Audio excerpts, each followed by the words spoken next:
For people who grew up in the 90s like me, it's safe to say that this sound haunted us. It signaled waking up for school, getting out of bed to finish revision before an exam, or just time for an early morning sports class. It was a sound you absolutely could not sleep through. But soon it gave way to the more sophisticated and far less compelling phone alarm clocks, where you could either go with the unassuming kinds of tones like this one, or could be creative like me and use a customized alarm tone.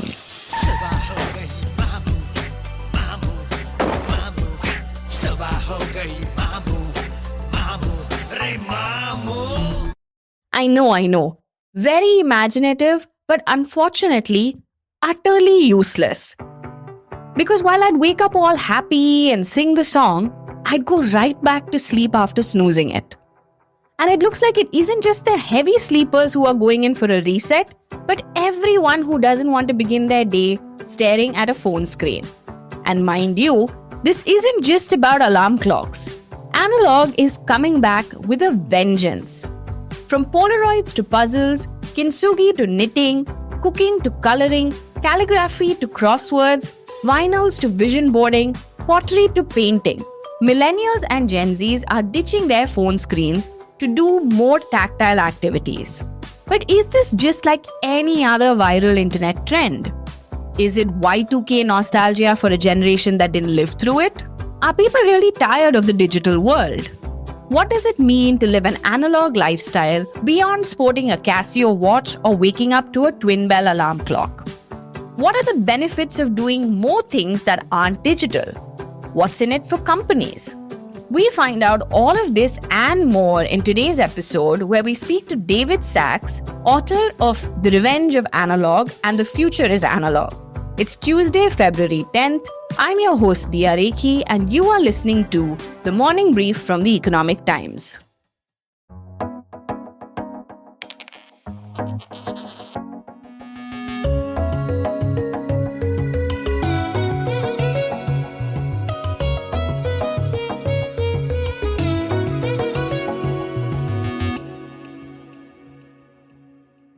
Before we dive into the episode, I wanted to walk you through what's been happening online and the chatter around living analog.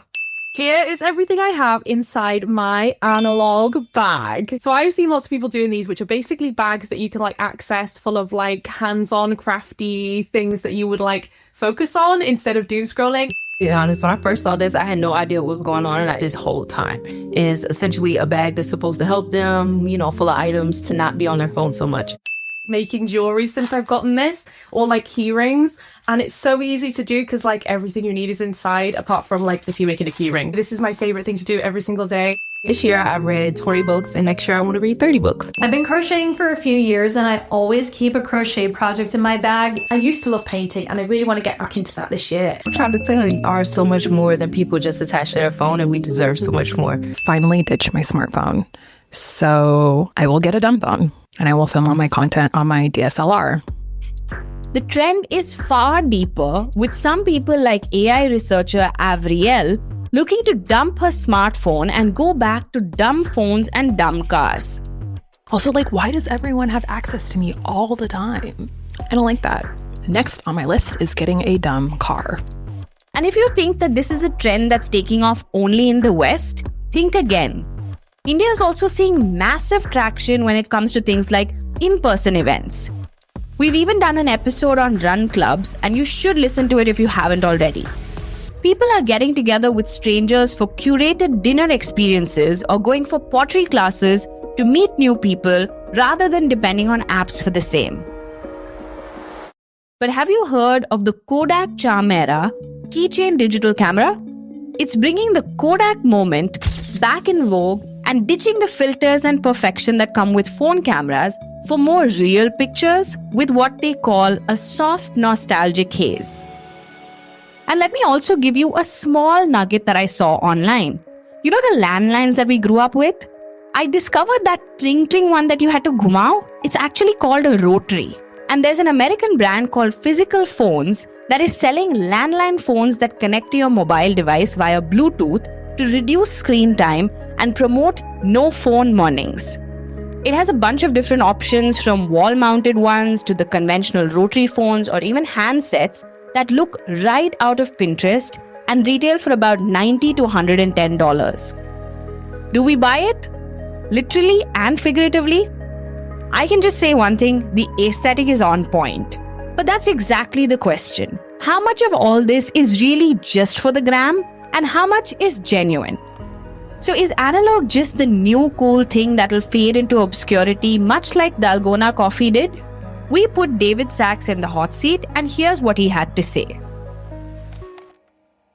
Thank you so much, David, for joining us on the Morning Brief. It's a pleasure to have you. Thank you, Dia. David, I wanted to start off by asking you, what has been some stuff that really struck you? Was it this analog bag that I've seen a lot of, where people are going around with, knitting materials in their bag and, painting and art supplies and all of that? Or is it something else that really came up on your algorithm that I may have missed? The irony of the entire conversation should not be lost on us. So let's acknowledge that, right? What we're talking about here is an internet social media phenomenon that is labeling something that already existed, and a sort of marketing spin on something that already existed. It's an analog bag by any other name. I'm sure you knew a number of aunties who had knitting in their bags, or crosswords, or Sudoku, or some other thing to occupy them on a train journey, or at a picnic, or just, waiting around a government office for in line or something like that. And so all of a sudden, it's been given this sort of marketing title, analog bag, which is just another word for bag. And what I find so interesting is that over the decade plus that I've been looking at this trend of resurgent analog technologies, it's so often driven by people talking about it online, right? People talking about book TikTok, or, Instagram book influencers showing the stacks of books that they have, or on LinkedIn, the stacks of books. These are the 10 books I've read this year. These are the 10 books I skimmed this year, right? This sort of online world of collecting vinyl records, and people just posting videos of a record spinning on YouTube. So it's almost intermeshed. And then the conversation's like, this is about people moving away from digital. It's like, well, it's kind of being fed by it in a way. But obviously it points to something deeper. Couple of things. And of course, like you rightly pointed out, the irony is not lost on anyone. But I do want to ask you, because you wrote The Revenge of Analog in 2016, and now we're in 2026. I wanted to ask you, what exactly has changed between 2016 and 2026? Or do you feel it's just more performative now? What so much has changed is that the digital technology that in 2016 was just sort of becoming a regular part of our lives is even more enmeshed. There's more technology. There's now this sort of layer of, artificial intelligence, or whatever, better computers, smarter computers, different social networks, different applications, different trends and things in our lives have sort of been shaped by that, right? And we're using more of this technology in work and so forth and so on. That's the technology is always changing. What hasn't changed are the needs of us as human beings, which are physical flesh and blood creatures. We're animals who live in a physical space, which is planet Earth, and have real needs to connect with things that we can touch and hear and smell and go out and buy. And I think the pandemic made us realize the value of that and the desire for that in a very stark way, right? We were deprived of the ability for our children to go to an actual school versus sitting at home and learning from a tablet or learning from a screen. We all sort of tasted the digital version of that future. And for the most part, the vast majority of us, and I'm talking about all of us in the world, were like, okay, I want to go back to the actual thing. So I think it's almost as though the more digital technology has been available to us, the more it's been enmeshed in our lives, that the greater our hunger for alternatives to that have been. And that's the sort of bigger trend that we're talking about beyond cute bags and things on social media. What makes this different from any other internet trend then? Because at the end of the day, it's still people posting about their analog lifestyles on, say, Instagram or on YouTube, or documenting that journey. Not everyone, but a large proportion could also be doing it because it's the in thing, right? What makes it different from other internet trends? Who knows, right? I mean, in theory, it's reflecting something in the real world. Obviously, there's always been an element of sort of surface shallowness to so many of these social media trends. This one is no different. I think the difference is in that inherent, the inherent core value of this, of raising not the profile, but the value of non-digital goods and experiences. We've heard from people who have sort of been the creators of that technology, whether it's Bill Gates or Elon Musk or Steve Jobs. In the future, we are going to be living in this sort of wonderful way where, this technology that we are selling you is going to take care of this, and this. And you will be so happy with this thing that, anything that comes between that or before that is just, it's not relevant. It's not worth anything. And that was the assumption, right? Everything's going to be easy and convenient. And for a large part, that's true, but it just simply wasn't enough, right? And so when people are posting about these analog trends, whether they're talking about books or whether they're talking about going on a curated experience, doing things in the physical world, when they're talking about knitting or they're talking about woodworking or they're doing other hobbies, or maybe, they're posting photos about going to an ashram and spending 5 days in silent meditation and disconnecting with the world, but still posting photos.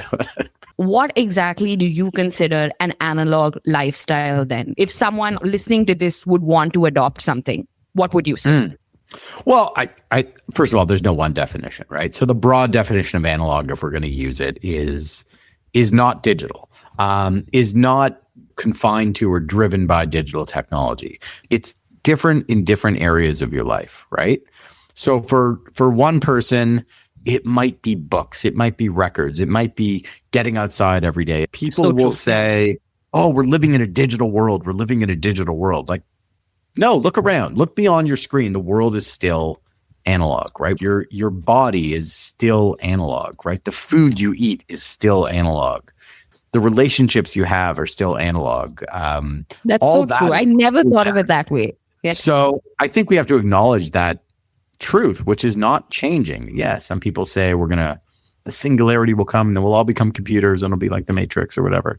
But until that happens, we're still animals that have to figure out how to live in our environment. And that environment's analog. For sure. But how do you respond when there is all of this talk about artificial intelligence, right? I think I was reading something about how AI slop is one of the reasons why people are, heading towards analog more. So do you feel like AI is actually going to push people because they're going to get fed up and be like, I want someone who's actually written the email to me and not ChatGPT? Right. Yeah, absolutely. I mean, it all began when the iPhone came out. You can see like the rise in vinyl record sales began the year Spotify started.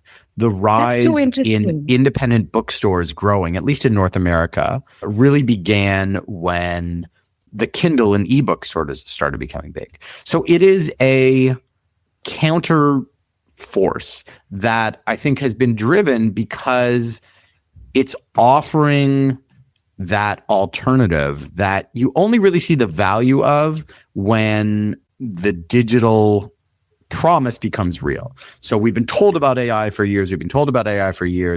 It's here. ChatGPT came out, 3 years ago. And now it's like, here you go. Here it is. And you're like, okay, this is cool for some stuff. But like, yeah, I'm going to need to to ground myself in some reality because of some of this stuff. Because it's not what we thought it would be, or it's what we thought it would be in certain respects, but in other respects, it's not giving me what I need. And again, I think I think it's understandable because we overestimate and we're oversold what we can get out of the things that we create, right, in this way digitally. I think again, it's like the idea that there's this magic technology that will solve every single one of our problems. And again, that's the reality of the world we live in, which is like you can have anything you want at any time and the technology can get there and it can scan it, whatever. But it's like, it's still going to come up short of all the information we can get by just going to a place and doing this thing. Because we've evolved. Our minds, our bodies have evolved to interact with the world and gather information from it in a way that, is so beyond what we can still codify. And will the processing power get there eventually? In some way, but it's still a mimicry of what it is, right? Every AI chatbot is still imitating what it's like to be a human. They're taking all the snippets of human conversation that they've gathered up and scraped, and they're like spitting out an imitation of it. And you're like, still not the real deal. It definitely isn't. So, David, then I wanted to get your thoughts on what you feel are simple ways that someone who wants to lead a more analog lifestyle in terms of just incorporating more time away from their phones should really do. Maybe like your top 5 do's and don'ts. I'm asking this for myself. Yeah. Well, I think the simplest thing is to find the thing that you enjoy doing or spend time doing online and experiment with the analog equivalent of that. Try also things that you once did that you no longer do. I think the other thing that's really very important is social. So digital is very much a solitary interaction, right? I was on a trip recently with a bunch of friends, and 3 of them were like always on a device the entire time, whether for work or for whatever. And like they were there with us, but they weren't there with us, right? But when you do something together with other people, that's really what we want. We want it to be fun. So if you're like, hey, let's go as a group of friends and we're going to go to a cafe and all read books together, make a little book club out of it. Like the social part then becomes the attraction to it. The attraction is the social part, which again, digital can bring us to. It can tell us where something's happening, an event, but the attraction is the actual thing. And I think it's really about experimenting. And then I think finally, don't be too precious about it, right? It's not an either or.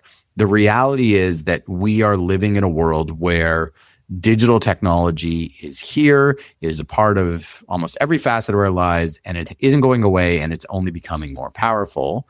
However, we are still analog creatures, and we still have needs, and the benefits of analog goods or processes or interactions are only growing the more that digital technology is there.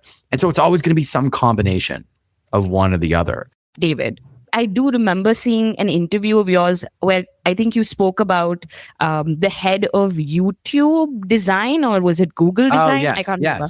I Yeah, do so- remember that, and I thought that was a fascinating story, which I'd love for you to share. When I was in San Francisco, researching my first book, The Revenge of Analog, on this topic, I was connected with a gentleman named John Skidgel. And John, at the time, was working at Google in San Francisco. So he was going back a few years in this story, that the designs he was getting from the people working under him were not up to the standard that he'd wanted.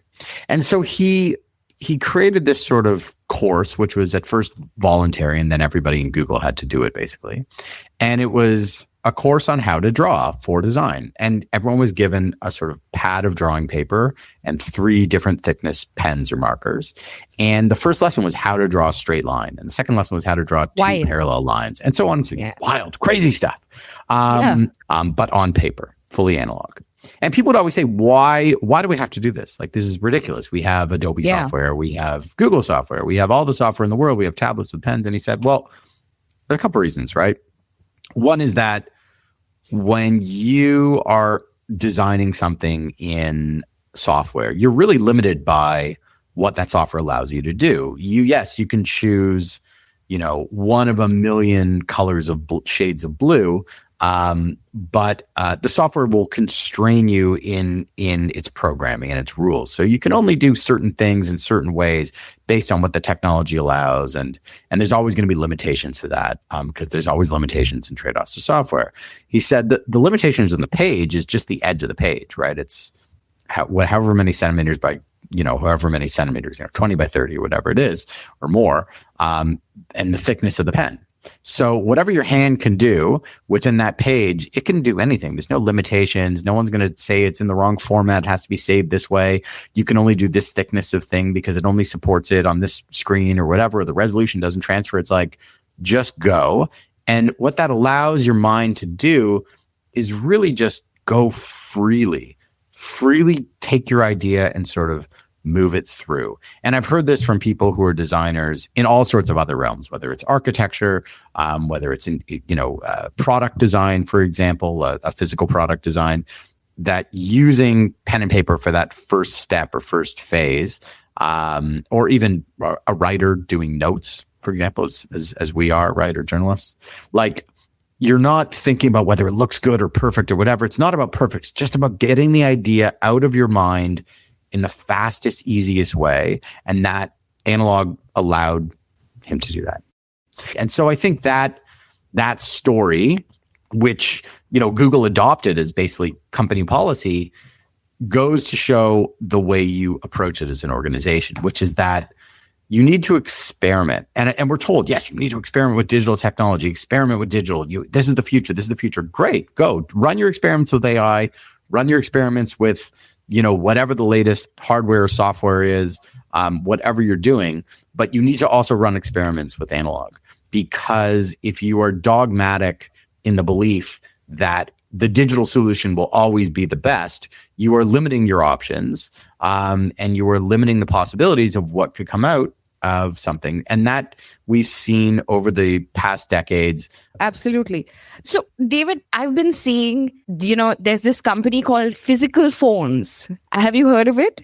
It's this Instagram influencer turned businesswoman who's just got these really cute looking landlines. So what are your favorite analog gadgets, the ones that you keep sort of reaching out for? The favorite things that I've seen, cassette tapes and Walkmans. Like, oh my God, because the vinyl, vinyl had this revival and it keeps growing and growing and growing. And I collect records, and that's sort of my thing that I've consistently been with. And as long as books, records have gotten very expensive. And so what bands started doing is they were like, well, let's just make cassette tapes. And the cassette industry, at least in the US, was kept alive by prisoners, because in prison, it was the only form of music that they could sort of have. And they were making mixtapes and crazy. So to me, it's fun. It's fun. But also if making a mixtape is what gets you into music and it makes you connect with your friends that you're giving that tape with, and it brings you joy, and it gives you a bit of disconnect from the thing that's stressing you out, which maybe is your phone, then great.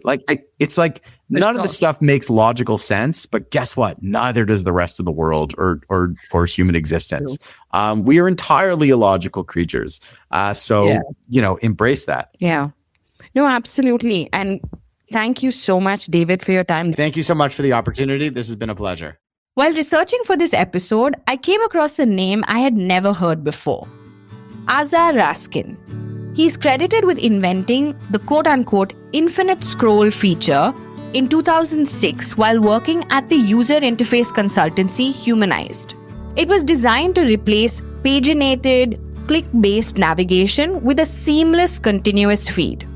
While it was intended to improve user experience on mobile devices, for people on social media, it just ends up being addictive and time-consuming. But why is any of this important?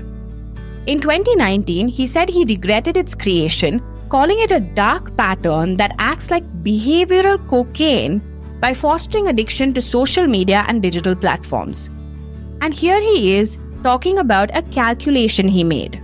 If you just multiply the number of people that use these kinds of products times the number of hours people actually waste and get into these sort of trances, it's the equivalent of wasting 200,000 human lives per day, which is the number of, that's 1/3 of the people in Helsinki's entire lifetime filled up with time they don't care about. Take a moment to let that sink in. Think about your own day and how much time you end up spending on your phone. I know it's a lot more than I would want it to be. I know that analog bags could sound gimmicky and frivolous, but I think they point to something far bigger: the desire to slow down, to do things that don't involve instant feedback, and just being more present in the moment. And like David said, we keep talking about the digital world, but the fact is, we live in an analog world. And in the age of AI, we're going to want to crave more of what makes us human, and that's going to be increasingly hard to find and distinguish through all of the AI slop and brain rot online. Take this as your cue to find your own definition of what it means to be analog and have fun with it. I'm going to go and try and finish that book that has been lying on my bedside for months. Adding whimsy to your everyday life in 2026 is something a lot of these analog lifestyle influencers advocate. And honestly, I'm here for it. Thank you, David. It's Tuesday, February 10th. I'm your host, Diya Rekhi, and you were listening to The Morning Brief from The Economic Times. This episode was produced by Rajas Nayak, sound design by Indranil Bhattacharjee. A new episode of The Morning Brief drops every Tuesday, Thursday, and Friday, wherever you get your podcasts. Keep listening and have a great week ahead. All clips used in this episode belong to their respective owners. Credits are mentioned in the description.